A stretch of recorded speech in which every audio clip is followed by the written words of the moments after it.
And we want to start inside the classroom. Of course, those new curriculum standards for social studies just handed down from the State Department of Education.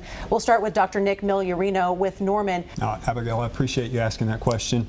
So I want to take us back in time just a little bit, and I have to share something that I've been very open with, is that, first of all, I'm disappointed in how we got to this point. There were plenty of opportunities to have more conversations. For example, I wish at the legislature they would have given the opportunity for us to have more discussion. I wish at the State Department they would have looked more into it and taken the suggestions that were provided. End of the day, that did not happen. I'm not saying anyone broke laws, but just wish the conversations could have been held in a different way. With that being said, in Norman Public Schools, we have experts taking a look at the standards that have been passed down to us. We're prioritizing them. We're exercising local control on what order and what we are teaching when. And if I can jump in regards of when we were, Oklahoma City Public Schools was notified that the standards were ready to take a look at, we went into action. And by that, we had a cadence where we not only asked our principals, our teachers, we asked our students in regards of to look through the standards, couldn't look through each and every last one, pick a grade level and a standard, dig a little deeper in there, as well as to tell our curriculum department, what does that mean? I think just for parents really quickly, we need to explain what is different, what topics were added and what topics were taken away. Some of the controversial standards as I've looked at them is, you know, there's if I think about 40 more references towards the Bible, which causes us some constitutionality problems we're not really familiar with. A bigger issue too is some of the critical thinking things that they wants us to teach our kids to think about the interference that might have taken place in the 2020 election, and all those things are, as an educator, they make me uncomfortable because it might skew towards more of a political or an ideological bias that I don't think needs to take place in a classroom. Dr. Jason James with Shawnee, thank you. Dr. Jamie Polk with Oklahoma City Public Schools, thank you. You mentioned that maybe there wasn't a dialogue between superintendents and the State Department. Did any of you talk to the superintendent? For Oklahoma City Public Schools, we did. And it was not just with myself, it was with board members as well as we had a student in the space. I have to realize also that being a district of 33,000 students, we can't speak for the entire state.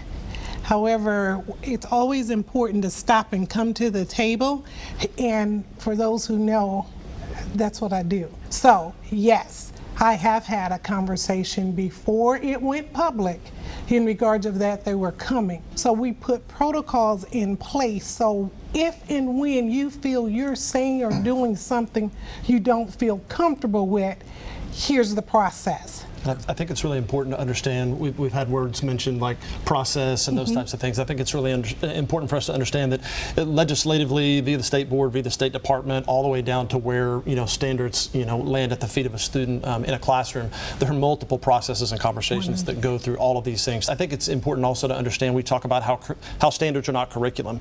Standards are standards that guide our, you know, education that we provide our students, but they are not a script in which we read to our students. In my position, since the State Department Superintendent Walters has been elected, I have yet to have a conversation with him. He has been invited, nor have we had those conversations with people at the State Department. Let me ask the rest of you, Dr. Rick Kopp of Middell, Stillwater, Tyler Bridges, you mentioned this, Keith Steiner with UConn, Dr. Jason Perez. Do you have that more open dialogue dynamic with the State Board and Superintendent Walters that Dr. Polk has been able to grow, or is it more like the Norman situation with Dr. Migliorino where you haven't been granted these face-to-face one-on-one meetings? No opportunities. And I will tell you that with the social studies standards as well as the proposed rules that came out, I did provide rebuttal in public comment. I even went and spoke for public comment on both of those topics, and There was no response back from the State Department. I also shared that information with my board and with my legislators as well. Really, they were sussing out these social studies standards, that there wasn't more of an opportunity to really seek out that knowledge base that exists in the public schools. And I'm not the most knowledgeable person in my district when it comes to curriculum. I have great people around me, though, that can provide that voice or can help me with that. And those opportunities aren't presented. And you can ask. And I've asked, and I've stopped asking because there's only so many times I'm going to, ask somebody to the prom, they're going to tell me no, and I'm just going to stop asking at that point. And I would agree with that. But over the last few years, we've had no face-to-face time, me and leaders in my district with the state superintendent. He's been invited, and not only hasn't come, but also hasn't responded to those invitations. Dr. Millerino leads our Metro Superintendent Consortium. He's invited Superintendent Walters I don't know how many times, and I don't know if you get if you get a decline on that, but he has not come. Do you get a response? Not at all. No, and so it's the effort hasn't been there. A number of times that we've heard what his expectations of us are through the media or on Twitter, without actually having direct contact with any of us. As far as the social studies standards go, as everyone else has said, there was a process in place, but that process included content specialists from across the district, including some from my district. And I can tell you the ones that I've talked to are frustrated because this final product does not reflect the work that they did.